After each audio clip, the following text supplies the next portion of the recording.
Now, with the government easing the lockdown, we wanted to know how this news is being received by people in the NHS. So to tell us more, we can speak to Dr. Ron Daniels, who's an intensive care consultant in Birmingham, and also someone who has been on the front line in the treatment of coronavirus. Dr. Daniels, what do you make of the changes that will happen tomorrow? Well, the first thing to say is that we doctors are humans too. We have families that we're frustrated that we can't see. We have friends we'd like to see. We understand that small businesses want to get up and running again.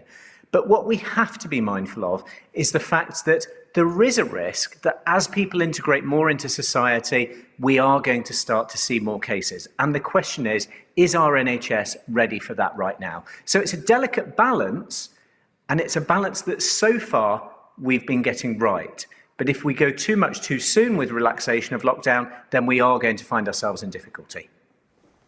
And what indicator would be the point at which you would consider it safe to allow more movement during lockdown?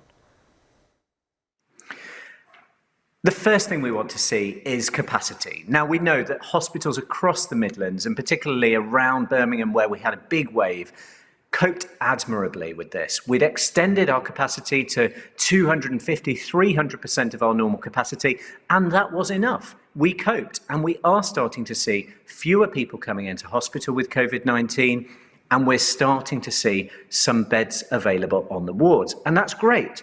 We've reduced our intensive care bed stay to just over our usual capacity outside a pandemic. And to my mind, that's not quite enough to start to see a real relaxation of lockdown.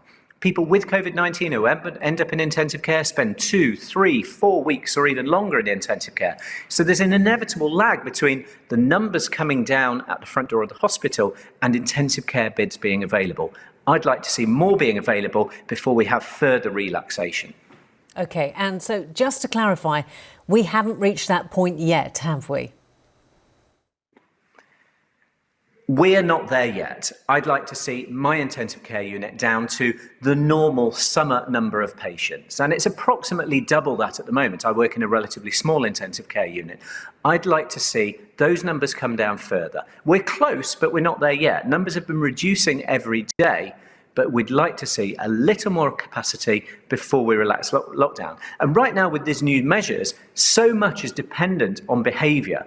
There's so much that's open to interpretation. So we're relying on the sense and the good nature of employers and of individuals to not take these new guidelines too liberally, to continue to be sensible, to continue to maintain social distancing and to use masks as appropriate. Dr. Ron Daniels, thank you very much for joining us.